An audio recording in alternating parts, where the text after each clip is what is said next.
नमस्कार, प्रदेश के चर्चित डिबेट शो आज की फाइट में आपका बहुत स्वागत। मैं हूं आपके साथ मनुरा सक्सेना।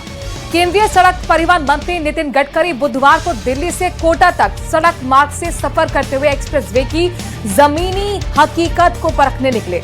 इस दौरान उनका काफिला दौसा से होकर गुजरा और फिर सवाई माधोपुर की तरफ रवाना हो गया। पूरे रास्ते में यानी कि एनएचएआई के अधिकारियों की टीम उनके साथ मौजूद रही है।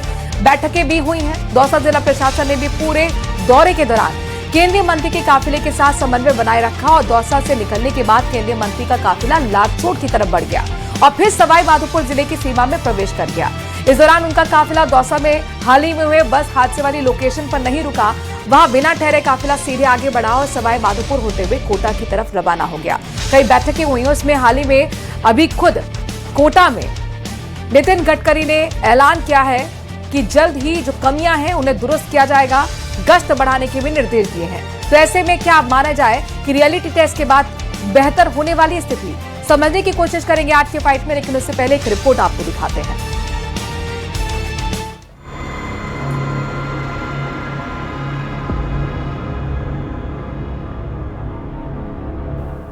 दौसा में दिल्ली मुंबई एक्सप्रेसवे पर हुए भीषण बस ट्रेलर अग्निकांड के बाद प्रशासन एक्शन में है। केंद्रीय सड़क परिवहन एवं राजमार्ग मंत्री नितिन गडकरी दिल्ली से कोटा तक सड़क मार्ग से यात्रा पर निकले। इस दौरान उनका काफिला दौसा जिले से होकर गुजरा, जहां वे दिल्ली मुंबई एक्सप्रेसवे की गुणवत्ता और व्यवस्थाओं का रियलिटी टेस्ट करते हुए आगे बढ़े। दौसा में केंद्रीय मंत्री के काफिले के साथ जिला प्रशासन पूरी तरह सक्रिय रहा। दौसा से निकलने के बाद केंद्रीय मंत्री का काफिला लालसोट की ओर बढ़ गया।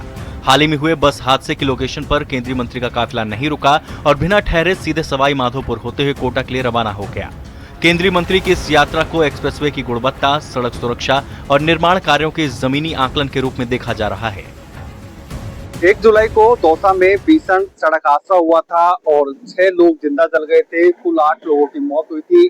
हम उसी घटना स्थल पर हैं और हम यहाँ पर रियलिटी टेस्ट करने आए हैं। तो हम कुछ मिनट यहाँ पर रुके हैं और कुछ मिनट में करीब 5 से 7 ऐसी गाड़ियां हैं जो ये जो जयपुर वाला जो एक्सप्रेसवे है इस पर चढ़ने के बजाय सीधे बड़ोदरा की तरफ जो एक्सप्रेसवे जा रहा है कोटा सवाई माधोपुर की तरफ, इधर गाड़ियां चली जाती हैं और उसके बाद करीब 50 से 100 मीटर से वापस बैक आती हैं, यानी रॉन्ग साइड बैक आती हैं और इसी कारण ये हादसे होते हैं। और जिस दिन 1 जुलाई को ये घटनाक्रम हुआ था उस दिन भी यही बताया जा रहा है कि जो ट्रेलर चालक था उसको जैसे ही पता चला कि मुझे जयपुर की तरफ जाना है तो वो जयपुर जाने के लिए अचानक धीमा होता है और धीमा होने के बाद वो धीमा होने से जो बस है वो इसके टच हो जाती है और इसी कारण ये हादसा होता है। लोकसभा अध्यक्ष ओम बिरला और केंद्रीय सड़क परिवहन एवं राजमार्ग मंत्री नितिन गडकरी ने बुधवार शाम को दिल्ली मुंबई एक्सप्रेसवे के लबान इंटरचेंज से दरा टनल तक निरीक्षण कर हकीकत जानी। केंद्रीय मंत्री गडकरी ने दिल्ली से कोटा तक कार से ही एक्सप्रेसवे का जायजा लिया। सीएम भजनलाल शर्मा लबाना इंटरचेंज पहुंचे। उनके साथ शिक्षा मंत्री मदन दिलावर भी थे। यहाँ लोगों ने सीएम का स्वागत गुलाब का फूल देकर किया। कोटा आगमन के साथ ही चंबल नदी में सी प्लेन चलाने की केंद्रीय मंत्री की ओर से 9 साल पहले की गई घोषणा को लेकर भी सुगबुगाहट है। मैं एक नया दिल्ली मुंबई जैसा हाईवे बना रहा हूं। आपने चंबल का नाम सुना है। पर इटावा से लेकर कोटा तक हम एक द्रुतगति महामार्ग एक्सप्रेस हाईवे बना रहे हैं जिसका नाम चंबल एक्सप्रेस हाईवे था, पर अब उसका नाम अटल एक्सप्रेस हाईवे रखा है क्योंकि ग्वालियर के बीच में से वो जाता है जो अटल बिहारी वाजपेयी जी की कर्मभूमि और कार्यभूमि रही है। दौसा जिले की सीमा में आने वाले दिल्ली मुंबई एक्सप्रेसवे पर वर्ष 2025 में 33 सड़क हादसे हुए जिनमें 35 लोगों की मौत हुई। वहीं वर्ष 2026 में जून तक 24 हादसों में 26 लोगों की जान जा चुकी है। इन आंकड़ों से सवाल ये है कि क्या कुछ खामियां हैं जिनके कारण यहाँ एक्सीडेंट हो रहे हैं। आज 8 की फाइट में बहस इसी मुद्दे पर। तो आज की फाइट में हम कुछ सवाल पूछते हैं जिसके इर्द गिर्द ये पूरी बहस घूमती है। तो पहला सवाल आपके सामने आपके स्क्रीन पर आने वाला है जो पूछेंगे आप अपने खास पैनल से। और सवाल नंबर 1 क्या होने वाला है? सवाल नंबर 1 आप जान लीजिए, एक्सप्रेसवे का रियलिटी टेस्ट कितना सुरक्षित सफर। यानी कि बात यह है कि रियलिटी टेस्ट करने के लिए खुद हाईवे मैन पहुंचे, नितिन गडकरी पहुंचे। तो रियलिटी जो टेस्ट हुआ है, जो चेक किया गया है, अब कितना सुरक्षित सफर हो पाएगा ये समझने की हमारी कोशिश रहेगी। दूसरा सवाल आपके टीवी स्क्रीन पर है और इसमें हम बहस इस बात पर करेंगे कि 2 साल में 61 मौतें हुई, देर आए दुरुस्त आए। यानी कि क्या अब ये माना है कि चलिए अब बेहतर स्थिति होने वाली है? सवाल नंबर 3, तीसरा जरूर है लेकिन ये महत्वपूर्ण सवाल है, कहां रही खामी, अब दूर हो जाएगी कमी? इन तीनों सवालों पर हमारी बहस आज की केंद्रित रहेगी। हमारे साथ खास पैनल जुड़ रहा है, मैं तारुफ करा दूं, हमारे साथ महिपाल महिला बीजेपी की तरफ से प्रवक्ता कुछ ही देर में जुड़ेंगी, साथ ही क्रांति तिवारी कांग्रेस की तरफ से प्रवक्ता हमें दिख रहे हैं। बहुत बहुत स्वागत आपका। मणिमाला शर्मा वरिष्ठ पत्रकार भी हमारे साथ जुड़ रही हैं और बहुत स्वागत आपका। प्रेरणा शर्मा रोड सेफ्टी एक्सपर्ट भी हमारे साथ जुड़ रहे हैं। भाग्यश्री सैनी सामाजिक कार्यकर्ता हैं। आप सभी खास मेहमानों का बहुत बहुत स्वागत। और जैसा कि हमारा फॉर्मेट है कि हम एक एक मिनट का सबको वक्त देते हैं और इसके बाद डिबेट ओपन करते हैं। क्रांति तिवारी जी, आपके साथ शुरुआत करते हैं। कहूंगा कि गडकरी जी आए थे तो उनको 1 मिनट हाईवे पे 2 मिनट का मौन रखना चाहिए था उन सब मृत आत्माओं के लिए जो लगातार इस हाईवे की काल घास में चले गए। हम आपको शुरू से मैं इस मामले को उठा रहा हूं और कहता आ रहा हूं कि ये हमारे लिए राजनीतिक मुद्दा नहीं है, लेकिन ये हमारे लिए संवेदनशील मुद्दा है। और इस हाईवे पे लगातार जो एक्सीडेंट हो रहे हैं, अब आप देख लीजिए, गडकरी जी आज आए हैं और सुबह फिर एक एक्सीडेंट हुआ है जो आज कोटा में उनको रेफर किया गया, जिसमें से 1 की मौत हो गई और 3 लोग अभी कोटा में सीरियस भर्ती हैं। आप देख लीजिए, और ये इतने बड़े जो हाईवे होते हैं, इतने बड़े जो एक्सप्रेस वे होते हैं, इन पे एक्सीडेंट आमने सामने के नहीं होते हैं। कहीं ना कहीं ये बनावट में और गुणवत्ता की कमी है, क्योंकि स्थानीय नेताओं का हस्तक्षेप रहता है। स्थानीय नेता विधायक कहते हैं कि इसमें जो गिट्टियां लगाई गई हैं वो बहुत निम्न दर्जे की गिट्टियां लगाई गई हैं, क्योंकि वो बताते हैं इंजीनियर की वो पानी में गल जाती हैं। और अभी तो ढंग से बारिश भी नहीं हुई है। और ये कोटा से लेकर लबान से लेकर सवाई माधोपुर और इधर आप इधर की तरफ चले जाओ, दरा की तरफ, ये इस कदर लोगों को हाईवे का जो बना हुआ है, लोग आते हैं कि अच्छा हाईवे हम तेज, मान लो 100 की स्पीड में भी चल रहा है, तो मैं गारंटी से कह रहा हूं 100 की स्पीड में भी कोई गाड़ी कंट्रोल नहीं होगी ऐसे रोड पे। ठीक है सर। महिपाल, आप अपनी बात रखिएगा।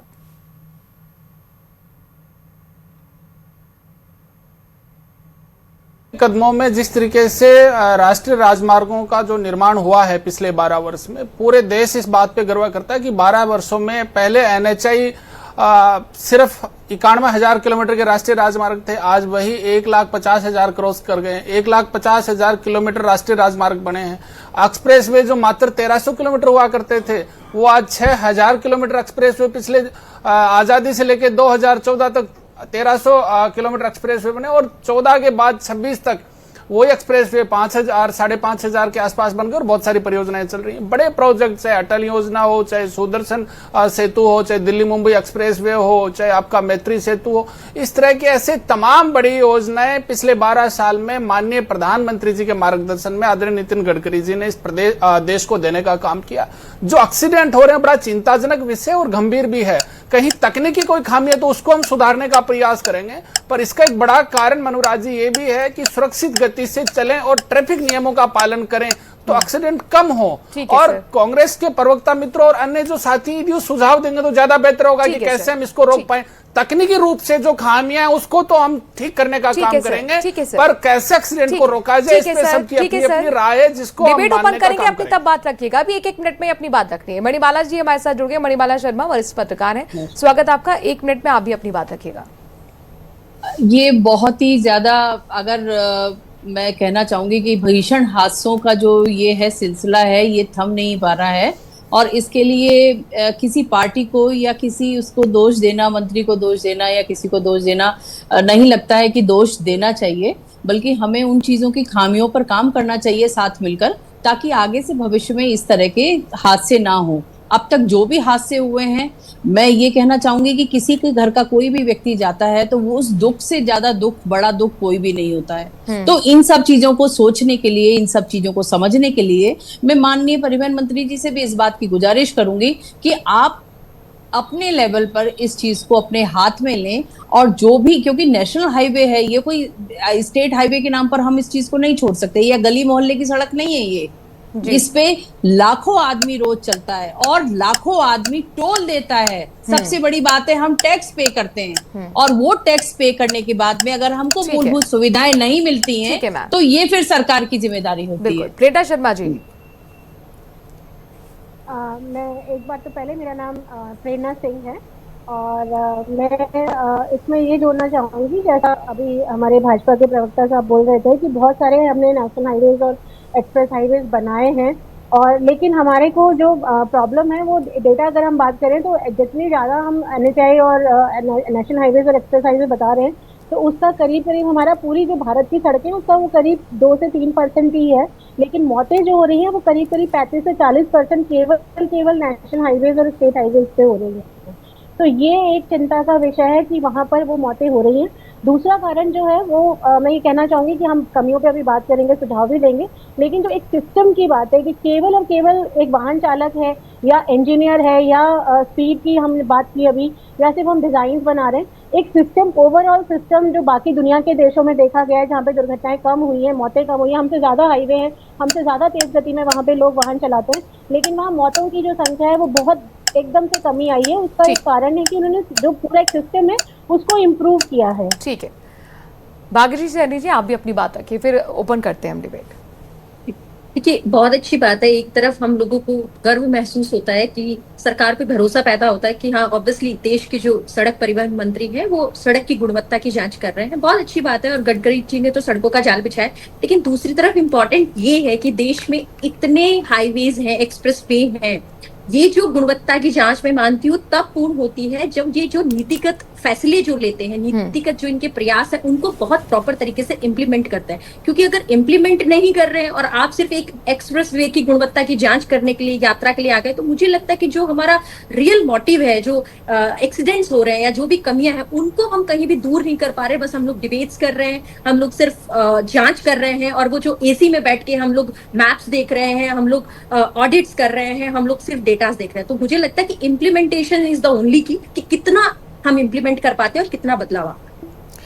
ठीक है, और देखिए ये मुद्दा राजनीति का, मैं चाहती हूँ कि इसमें बिल्कुल भी गुंजाइश नहीं होनी चाहिए। महिपाल जी से, क्रांति जी से भी मैं गुजारिश करूंगी कि अब हम डिबेट ओपन करने जा रहे हैं, क्योंकि मुद्दा संवेदनशील है और इसमें मैं चाहती हूँ कि ऐसी एक बहस स्वस्थ लिहाज से हो जिसमें कुछ सॉल्यूशन निकल कर आए।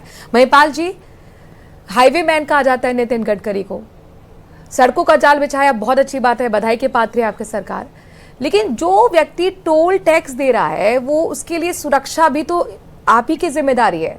तो कैसे एक्सप्रेसवे सुरक्षा की गारंटी बनेंगे महिपाल जी?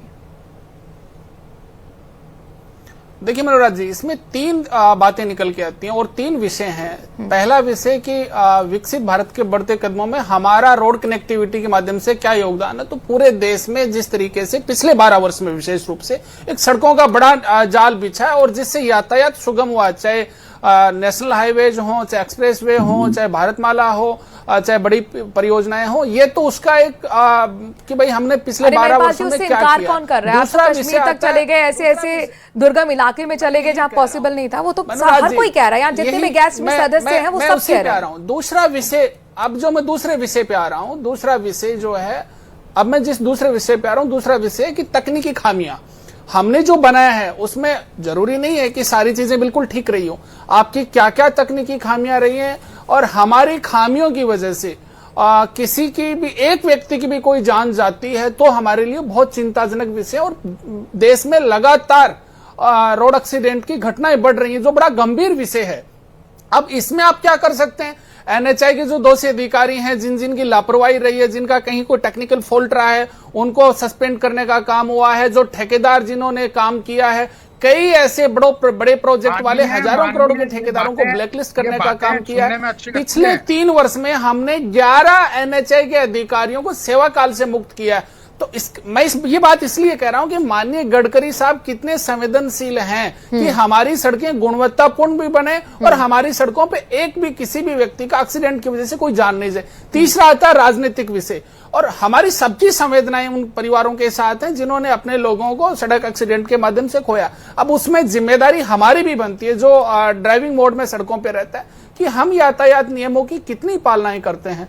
और जो भी विपक्ष के साथी हैं या फिर जो टेक्निकल एक्सपर्ट आपके साथ आज इस डिबेट में जुड़े हैं, मैं आपके माध्यम से निवेदन करूंगा कि वो अपने सुझाव रखें ताकि इन सुझावों को हम माननीय मंत्री महोदय तक और हमारी टेक्निकल टीम तक पहुंचाएं कि कैसे हम एक्सीडेंट को कम कर सकते हैं, ताकि आने वाले समय में हम विदेशों की बात क्रांति तिवारी जी कुछ चीज में यहाँ पे कहना चाह रहे थे। ठीक है, आप अपनी बातें ना शॉर्ट में कीजिएगा, पैनल बहुत बड़ा है, मैंने कहा संवेदनशील मुद्दा है, इसलिए जरूरी है कि जो एक्सपर्ट है उस क्षेत्र के, उनसे मैं ज्यादा वक्त ले पाऊं, उनसे सुझाव ले पाऊं। हाँ, क्रांति जी आप अपनी बात रखिएगा। लेकिन अब देखिए, आज नितिन गडकरी भी खुद पहुंचे हैं, दौसा रास्ते से भी गुजरे, जहां पर एक भीषण हादसा 1 जुलाई को हमने देखा है। हमारे पास पूरा रिकॉर्ड है कि कितने हादसे यहाँ पर हो चुके हैं, ब्लैक स्पॉट है, हर कोई ये मान रहा है। लेकिन जब खुद नितिन गडकरी यहाँ पर पहुंचे हैं, बैठक भी हुई है, बातचीत हुई है, वो कह रहे हैं कि गश्त बढ़ाएंगे, वो कह रहे हैं कमियां दूर होंगी, तो उम्मीद करें कि अब सुरक्षित सफर हो पाएगा लोगों के लिए। मैडम, गडकरी जी यहाँ आए, उसके लिए मैंने उनको साधुवाद शुरू में दिया है, शुरू से देता आ रहा हूँ। और मैंने ये भी बोला है कि मैंने डिबेट शुरू होने से पहले बोला कि हमारे लिए राजनीतिक मुद्दा नहीं बल्कि एक संवेदनशील मुद्दा है। लेकिन इसका मतलब ये नहीं कि ये बता रहे हैं कि भाई गडकरी जी बहुत संवेदनशील हैं और 67 मौतों के बाद यदि कोई व्यक्ति आ रहा है तो कोई बहुत अच्छा काम नहीं कर रहे हैं। और ये जो कह रहे हैं ना कि हमारे टेक्निकल लोगों को करें, इसके पीछे मैडम जो जाल बिछा हुआ है ना, ये स्थानीय नेता, स्थानीय विधायक, स्थानीय मंत्रियों का जो इंटरफेयर होता है हाईवे बनाने में। कोई कहता है गिट्टी मेरी जाएगी, कोई कह रहा मिट्टी मेरी जाएगी, कोई कह रहा राख में डालूंगा, कोई कह रहा डामर मेरा होगा। ये इस तरीके की जो बंदर मार ये कह रहे हैं ना, 6000 किलोमीटर का हमने हाईवे बनाया है, 6000 किलोमीटर में से 3000 किलोमीटर तो इनके नेताओं की जेब में चला गया होगा उसका पैसा। ये भ्रष्टाचार की पराकाष्ठा है। ये जो लोगों की एक आदमी की जो मौत हो रही है, ये सिर्फ, और ये कह रहे हैं कि लोगों को स्पीड का ध्यान रखना चाहिए। इतनी बड़ी, मुझे मालूम है कि जो लोग यहाँ अस्पताल में या कोटा के अस्पतालों में भर्ती होते हैं, महिपाल जी इसका जवाब दीजिएगा। कह रहे हैं कि गड़बड़ झाला है, भ्रष्टाचार है और इसी वजह से हादसे हो रहे हैं। उसके बाद में मणिमाला जी के पास जाऊंगी। पूरी बात नहीं हुई खत्म, मेरी पूरी बात कर लेने दीजिए। मैं माननीय से कहना चाहता हूं कि इसमें सुझाव वाली बात नहीं है। सुझाव नहीं होंगे। सुझाव उस समय माने जाते हैं जब आप हाईवे बनाने के लिए निकले थे। उससे पहले आपको सुझाव लेने चाहिए थे। जब आप इथेनॉल की टेस्टिंग के लिए, तो आपने सुझाव नहीं लिए कि इसको करने चाहिए या नहीं करना चाहिए, आपने जनता पे थोप दिया। आप कौन से सुझाव की बात कर रहे हो? और फिर कहते हो कि हम राजनीति नहीं कर रहे हैं। पूरी तरीके से राजनीतिक भाषण दे रहे हैं भारतीय जनता पार्टी के। ठीक है, महिपाल जी जवाब दीजिएगा जल्दी से। महिपाल जी को लेकर आइए। महिपाल जी जवाब दीजिए जल्दी से। जिम्मेदारी लेनी चाहिए। कोई संवेदनशील लीडर मनोराज जी, क्रांति जी, आपने बड़ा अच्छे तरीके से कहा है। मेरे को जवाब देने का मौका देना, आप अच्छी बात है। आपने जो बातें कही मैं जवाब देता हूं।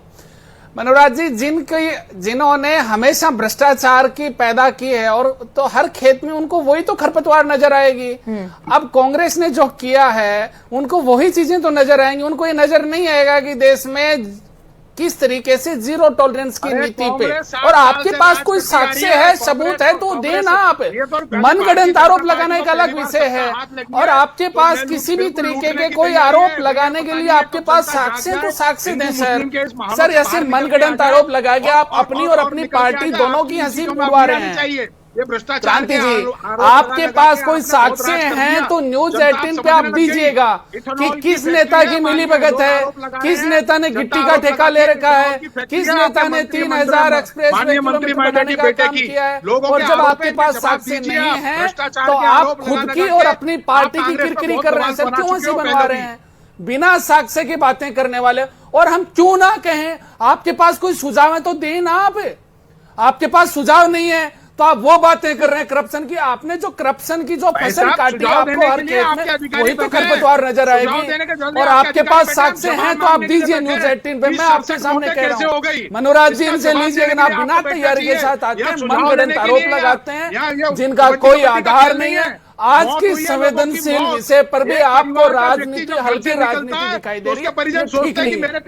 ब्लेम गेम में मैं नहीं चाहती बहस हो, ब्लेम गेम में मैं नहीं चाहती बहस हो, ब्लेम गेम में नहीं चाहती मैं बहस हो, और इसीलिए मैं चाहती हूँ कि इसमें से कुछ सुझाव भी निकल कर आए। मणिमाला जी आप सुन रहे होंगे यहाँ पर, और ये बात, एक मिनट, मणिमाला जी से मेरा सवाल है, मणिमाला जी को लेकर आएगा। मणिमाला जी, आप देख रहे हैं कि एक बार फिर ये पूरा मुद्दा जो संवेदनशील हम कह रहे हैं वो वाद विवाद में दिख रहा है। लेकिन कुल मिलाकर ये बात तो सच है ना कि सबसे ज्यादा अगर सड़क हादसे होते तो वो कहाँ होते हैं? भारत में होते हैं। तो फिर इसके पीछे की क्या वजह है? कैसे हम सुरक्षा की गारंटी एक्सप्रेसवे को बनाएं? क्या किया जाना चाहिए? देखिए, जहां तक मैं समझती हूं कि किसी भी सड़क हादसे में, चाहे वो नेशनल हाईवे पे हो रहे हो, चाहे वो शहर के अंदर हो रहे हो, कहीं पर भी हो रहे हो, उसकी जिम्मेदारी कोई ना कोई जवाबदेही तो होनी चाहिए। अभी कल का ही हादसा ले लें आपकी, वो ट्रोला आया और 3 जनों को रौंदता हुआ चला गया। हाँ। वो जयपुर में वो गुब्बारे वाला बच्चा मर गया, उसके माँ बाप मर गए, वो माँ को हॉस्पिटलाइज करवाया, वो अभी आज फिर हुआ है वहीं पर। हाँ, वहीं पर आज फिर हुआ है। तो भैया ये सब चीजें हैं, इसमें कोई किसी का, इसमें कोई हम लोग ये नहीं बता सकते किसी के लिए कि यहाँ पर ये सुझाव है, ये सुझाव है, ये सुझाव। अब कोई रास्ते में फुटपाथ के ऊपर खड़ा हो और कोई आके उसके ऊपर चढ़ा जाए तो इसमें फुटपाथ पे खड़े होने वाले की गलती है क्या? वो क्या फुटपाथ पे खड़े होने वाला आदमी क्या आदमी नहीं है? उसकी जान की कोई कीमत नहीं है?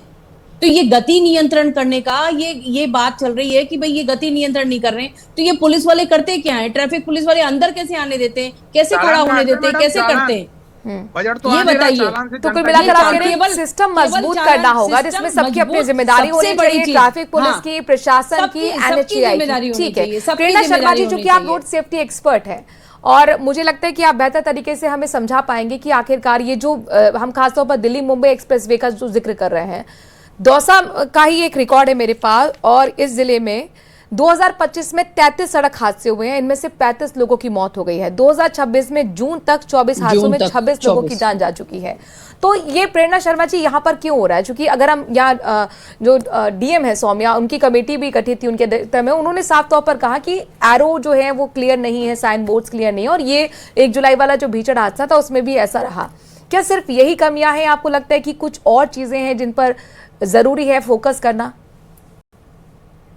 नहीं, बिल्कुल जैसा मैंने पहले भी कहा था और अभी मेरे से पहले उन्होंने जब अभी आपने ही बोला कि सिस्टम जो हमारा पूरा सिस्टम है वो ही हमारा एक तरह से आप कह सकते हैं कि ढावा है, और हमें उस सिस्टम को मजबूत करने की जरूरत है। कोई भी, क्योंकि सड़क पे जब आप चलते हैं तो बहुत सारी एजेंसी, बहुत सारी विभाग जिम्मेदार हैं कुछ कुछ चीजों के लिए, और अगर उनमें से कोई भी एक विभाग ने अपनी जिम्मेदारी ढंग से नहीं निभाई है तो वो दुर्घटना का कारण बनते हैं। और वो रोड पे, चाहे आप हाईवे में, सिटी के रोड में हो, और सारे जो स्टेक हैं, जो यूजर्स हैं, जब चलते हैं तो बेसिकली देखा गया है आज तक, मैं किसी को दोषारोपण नहीं करना चाहूंगी, ये हम भी जिम्मेदार हैं उसके लिए, कि हमारी जितनी सड़क, नेशनल हाईवेज या स्टेट हाईवेज हम बना रहे हैं वो हम कारों को दिमाग रख करके और उनकी स्पीड को कि वो तेज चल रहे, 120 पे चले, जल्दी पहुंच जाए।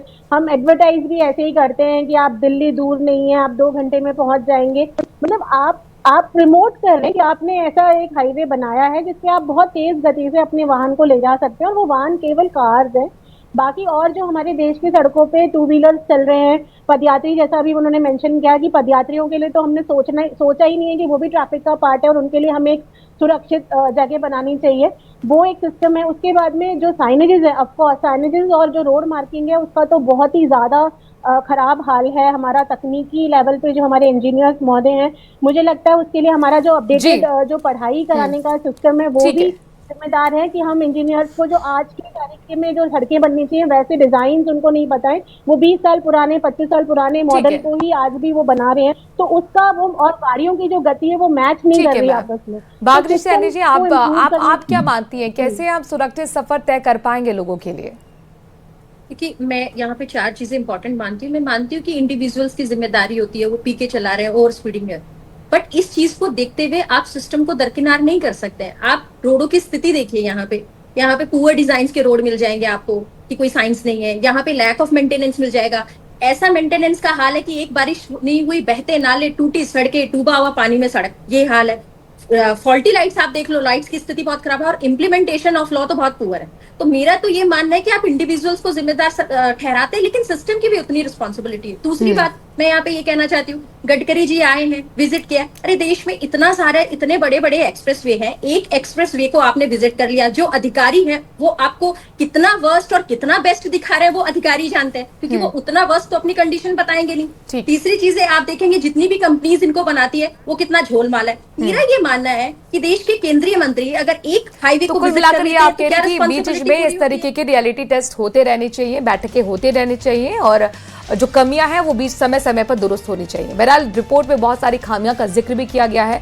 उम्मीद करते हैं इन खामियों को दूर किया जाएगा, जो व्यक्ति टोल टैक्स दे रहा है वो इसी उम्मीद के साथ, सुरक्षित सफर के साथ सोचता है कि वापसी उसकी घर पर हो पाएगी, लेकिन कई बार इस तरीके के हादसे दिल तोड़ देने वाले होते हैं। बहुत बहुत शुक्रिया सभी मेहमानों का इस चर्चा में शामिल होने के लिए। आज की फाइट में अभी के लिए इतना ही, वक्त थोड़े से ब्रेक का है।